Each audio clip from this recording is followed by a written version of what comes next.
Hello दोस्तों, आप सभी का स्वागत है हमारे यूट्यूब चैनल आशीष जी के एकेडमी पे। तो दोस्तों, आज हम लोग एनसीएफ का टॉपिक लेके आए हैं, जो कि हम लोग इसको क्वेश्चन इसका हम लोग वन लाइनर के रूप में करेंगे। और इसमें टॉप 30 क्वेश्चन है। आप लोग इस वीडियो को पूरा अंत तक देखिए। और जो इस समय एग्जाम चल रहा है सीटेट का, एनसीएफ से मैक्सिमम क्वेश्चन पूछे जा रहे हैं, तो आप लोग इसको पूरा देखिएगा। तो चलिए हम लोग स्टार्ट करते हैं। ठीक, तो वीडियो को लाइक जरूर कर दीजिएगा, शेयर भी कर दीजिएगा। चलिए स्टार्ट करते हैं। पहला क्वेश्चन आज का पहला क्वेश्चन है, विद्यालय शिक्षा का अब तक का नवीनतम राष्ट्रीय दस्तावेज है। जो कि विद्यालय का अब तक का नवीनतम दस्तावेज किसे माना जाता है? यह एनसीएफ 2005 को यह नवीनतम दस्तावेज इसका है। ठीक ना, जो एनसीएफ है। इससे पहले बहुत से आए हैं, ठीक ना, यह दस्तावेज, जो कि इसमें हमारा एनसीएफ 2005 है। न्यूनतम नवीनतम सॉरी नवीनतम, ठीक ना। किस मंत्रालय की पहल पर एनसीएफ 2005 तैयार किया गया? तो किस मंत्रालय की पहल पर एनसीएफ 2005 तैयार किया गया? तो यह तैयार किया गया था मानव संसाधन विकास मंत्रालय के, ठीक ना, MHRD, ठीक ना, इसी कहते हैं MHRD, ठीक ना। MHRD मानव संसाधन विकास मंत्रालय के तैयार किया गया, पहल पर तैयार किया गया था एनसीएफ 2005। ठीक, तो आप लोग इसको याद रखिएगा। किसकी अध्यक्षता में विद्वानों ने एनसीएफ 2005 तैयार किया? तो किसकी अध्यक्षता में? तो यह प्रोफेसर यशपाल की अध्यक्षता में यह एनसीएफ तैयार किया गया। ठीक, एनसीएफ 2005 का प्रमुख सूत्र क्या है? एनसीएफ 2005 का प्रमुख सूत्र क्या है? इसमें इसका प्रमुख सूत्र जो है, बिना भार के अधिगम, बिना भार के अधिगम, जो बच्चों का भार कम करना है, लर्निंग विदाउट बर्डन, उसके बैग का भार कम करना है, उसका किताब का वजन कम करना है, ठीक ना। तो इसका प्रमुख सूत्र ये है, ठीक ना, एनसीएफ का। चलिए आगे चलते हैं। एनसीएफ 2005 का प्रारंभ रविंद्रनाथ टैगोर के किस निबंध से होती है? जिसका जो एनसीएफ का प्रारंभ रविंद्रनाथ टैगोर के किस निबंध से होती है? तो यह इनका एक निबंध है, सभ्यता और प्रगति।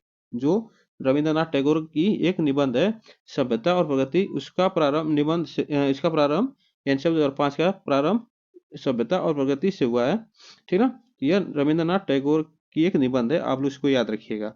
चलिए आगे चलते हैं। एनसीएफ 2005 में किस पर बल दिया गया?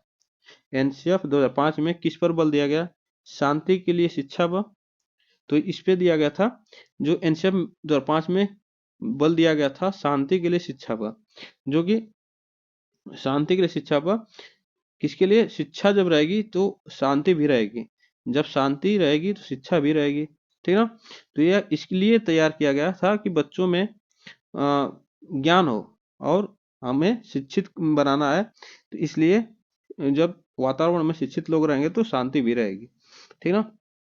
तो यह शांति के लिए शिक्षा तैयार किया गया था एनसीएफ 2005, और बल दिया गया था। चलिए आगे चलते हैं।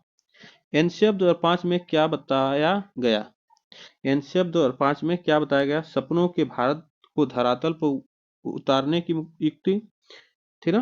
तो यह एनसीएफ 2005 में बताया गया था, सपनों के भारत को धरातल उतारने की युक्ति, यह इसे बताया गया था एनसीएफ 2005 को, ठीक ना। तो आप लोग इसको याद रखिएगा। चलिए आगे चलते हैं। एनसीएफ 2005 के अध्याय विद्यालय एवं कक्षा का वातावरण में क्या बताया गया? 2005 में अध्याय जो विद्यालय एवं कक्षा का वातावरण में जो अध्याय है, उसमें क्या बताया गया? तो उसमें बताया गया वातावरण के भौतिक एवं मनोवैज्ञानिक आयाम अधिगम को कैसे प्रभावित करते हैं, कैसे प्रभावित करते हैं, इसको बताया गया। वातावरण के भौतिक एवं मनोवैज्ञानिक आयाम जो अधिगम को कैसे प्रभावित करते हैं, इसके बारे में बताया गया विद्यालय एवं कक्षा का वातावरण में जो अध्याय है, ठीक ना, इसके बारे में बताया गया। चलिए आगे चलते हैं।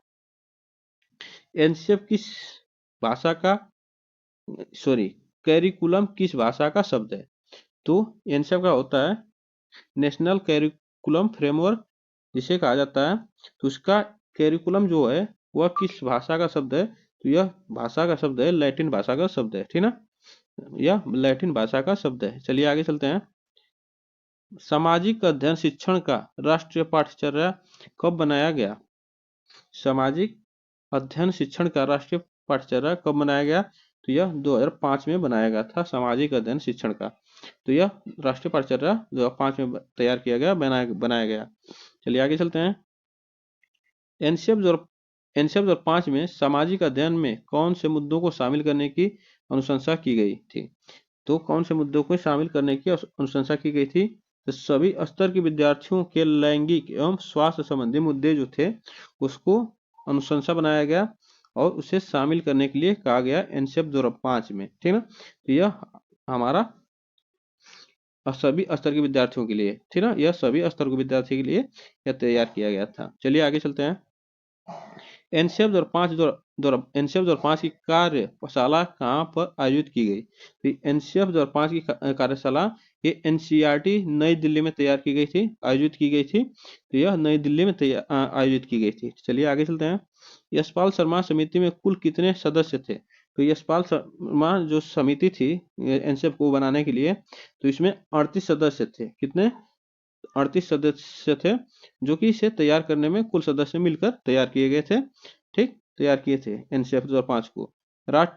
पाठ्यक्रम निर्माण की आवश्यकता क्यों है? पाठ्यक्रम निर्माण की आवश्यकता क्यों है? शिक्षा के उद्देश्यों की प्राप्ति हेतु।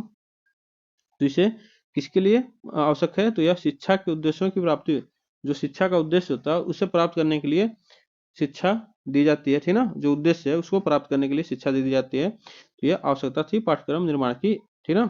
चलिए आगे चलते हैं। एनसीएफ 2005 का भाषा फार्मूला है। एनसीएफ 2005 का भाषा फार्मूला क्या है? त्रिभाषाई फार्मूला। तो इसमें क्या होता है? त्रिभाषाई फार्मूला होता है, ठीक ना। इसमें प्रथम भाषा हिंदी, द्वितीय भाषा इंग्लिश और तृतीय जो भाषा स्थानीय भाषा, इसे माना गया है। तो ये त्रिभाषी फार्मूला तैयार है इसमें एनसीएफ 2005 में। चलिए आगे चलते हैं। प्रथम भाषा, द्वितीय भाषा एवं तृतीय भाषा कौन सी है? देखिए, जो प्रथम भाषा हमारी है वह हिंदी है, राष्ट्रभाषा है, राज्य भाषा है, ठीक ना। द्वितीय भाषा जो इंग्लिश है वह अंतर्राष्ट्रीय भाषा है, और तृतीय जो भाषा है स्थानीय भाषा, जहाँ लोग रहते हैं वो अपनी भाषा में बात करते हैं, जैसे पंजाबी, संस्कृत, तमिल, तेलुगु, भोजपुरी। यह क्या स्थानीय भाषा के अंतर्गत आता है, तृतीय भाषा। तो यह स्थानीय भाषा के अंतर्गत सभी आते हैं, ठीक ना। यह तीन भाषा है जो कि तैयार की गई थी। चलिए आगे चलते हैं। एनसीएफ 2005 में सुझाव दिया गया कि सूचना को क्या मानने से बचा जाए। जो एनसीएफ में जो सुझाव दिया गया था कि जो सूचना आती है उससे क्या मानने से बचा जाए, उससे क्या मानने से बचा जाए, तो वह ज्ञान उसे मानने से बचा, बच्चों से के बारे में उसे ज्ञान मानने से बचा जाए, ठीक ना, उसे ज्ञान मानने से बचा जाए। चलिए आगे चलते हैं। एनसीएफ 2005 में किन शिक्षण सूत्रों के अधिकतम प्रयोग का सुझाव दिया गया? किन शिक्षण सूत्रों के अधिकतम प्रयोग का सुझाव दिया गया? तो यह अधिकतम प्रयोग का सुझाव दिया गया था जो ज्ञात से अज्ञात की ओर और मूर्त से अमूर्त की ओर, इसे सुझाव दिया गया था 2005 में शिक्षण सूत्रों के अधिकतम प्रयोग का। तो यह ज्ञात से अज्ञात और मूर्त से अमूर्त की ओर, ठीक है, सुझाव दिया गया था। चलिए आगे चलते हैं। एनसीएफ 2005 के अनुसार मार्गदर्शक सिद्धांत में निहितार्थ है। क्या है? एनसीएफ 2005 के अनुसार मार्गदर्शन सिद्धांत में निहितार्थ है। क्या निहितार्थ है? तो ज्ञान को स्कूल के बाहरी जीवन से जोड़ना। क्या है? यह अनुसार जो एनसीएफ में तैयार किया गया था, तो ज्ञान को सिर्फ किताबी ज्ञान ही नहीं देना है बच्चों को, इसमें क्या कहा गया था, बच्चों को बाहरी ज्ञान से भी जोड़ना है, उसके आसपास से वातावरण से भी जोड़ना है। तो यह उसका मार्ग सिद्धांत तैयार किया गया था एनसीएफ में। तो उसे कहा गया ज्ञान को स्कूल के बाहरी जीवन से भी जोड़ना, यह कहा गया है, ठीक ना। आप लोग इसको याद रखिएगा। चलिए आगे चलते हैं। एनसीएफ 2005 के अनुसार बच्चों की गलतियां क्यों महत्वपूर्ण है? जब एनसीएफ 2005 के अनुसार जब बच्चे क्या करते हैं, जब गलतियां करते हैं तो उसे सुधार भी करते हैं, तो उसमें बच्चों का कल्पना शक्ति, तर्क शक्ति का विकास होता है। यह समाधान को पहचानने में सहायता करती है, इसलिए उसे गलतियां करने के लिए महत्वपूर्ण माना गया है, ठीक ना। जब गलती करेंगे बच्चे तो उसको अच्छे से सुधारेंगे, जब गलती नहीं करेंगे तो फिर गलती होगी तो उसे समझ नहीं पाएंगे, ठीक ना। तो इसे इसलिए कहा गया कि बच्चे गलतियां करें उसे महत्वपूर्ण है, ठीक ना। चलिए आगे चलते हैं। शिक्षा बिना बोझ के एनसीएफ 2005 का प्रमुख स्रोत, इसका अर्थ क्या होता है? तो शिक्षा बिना बोझ क्या, इसका अर्थ क्या एनसीएफ 2005 का? तो यह पाठचर्या के बोझ को कम करना। किसे? जो पाठचर्या है उसको, उसके बोझ को कम करना, यह एनसीएफ 2005 में कहा गया, इसका अर्थ है। ठीक, चलिए आगे चलते हैं। एनसीएफ 2005 सिफारिश करता है कि प्राथमिक स्तर पर गणित की शिक्षा का केंद्र होना चाहिए। एनसीएफ 2005 जो करता है, प्राथमिक स्तर पर गणित की शिक्षा का केंद्र होना चाहिए। क्या होना चाहिए? कक्षा में पढ़ाई गए टॉपिक को विद्यार्थियों के दैनिक जीवन से जोड़ना। जो कक्षा में पढ़ाई गई जो टॉपिक है उसको क्या करना, दैनिक जीवन से, उसके बाहरी जीवन से भी जोड़ना बच्चों के। तो एनसीएफ ये सिफारिश करता है प्राथमिक स्तर पर गणित की शिक्षा का केंद्र होना चाहिए। किसका? गणित शिक्षा का, ठीक ना। उसे दैनिक जीवन से भी जोड़ना। जैसे मैथ बच्चों को पढ़ा रहे हैं तो उसको आप उसके दैनिक जीवन से जोड़ कर पढ़ाइए, तो वह बच्चों को आसानी से समझ में आएगा। चलिए आगे चलते हैं। एनसीएफ 2005 में गणित शिक्षा के बारे में बताया गया है कि गणित शिक्षण महत्वाकांक्षी, सुगमता और महत्वपूर्ण होना चाहिए। क्या होना चाहिए? यहाँ महत्वाकांक्षी का अर्थ क्या है? तो यहाँ महत्वाकांक्षी का अर्थ पूछ रहा है, तो यहाँ महत्वाकांक्षी का अर्थ होगा गणित के उच्च उद्देश्य, लक्ष्य की प्राप्ति। क्या होता है? इसका जो उद्देश्य है गणित का, उसका लक्ष्य जो उसको प्राप्त करना, उसका महत्वाकांक्षी का अर्थ है, ठीक ना। चलिए आगे चलते हैं। एनसीएफ 2005 में गणित की लंबी आकृति का क्या आशय है? जो लंबी आकृति का क्या आशय है? एकता संकल्पना पर दूसरी संकल्पना बनाना। क्या? एकता संकल्पना पर दूसरी संकल्पना बनाना, यह गणित की लंबी आकृति है, ठीक ना। यह एनसीएफ में कहा गया है। चलिए आगे चलते हैं। एनसीएफ 2005 के अनुसार सीखना क्या है? एनसीएफ 2005 के अनुसार सीखना क्या है? मानसिक विकास, शिल्प कला केंद्र एवं व्यवसायिक ज्ञान। क्या है? एनसीएफ 2005 के अनुसार सीखना क्या है? मानसिक विकास है और शिल्प कला केंद्र है एवं व्यवसायिक ज्ञान है। यह एनसीएफ 2005 के अनुसार कहा गया है, ठीक ना। ऑप्शन हमारा इसमें ऑप्शन नहीं है, ठीक, इसे कहा गया है, ठीक ना। चलिए आगे चलते हैं। एनसीएफ 2005 में किस परीक्षा के संबंध में सुधार के लिए सुझाव दिए गए थे? जो एनसीएफ 2005 में वह किस उससे संबंधित जो परीक्षा थी उसके किस परीक्षा में सुधार के लिए सुझाव दिए गए थे, आपको बताना है। तो यह 10वीं की परीक्षा की ऐच्छिक हो। कैसी हो?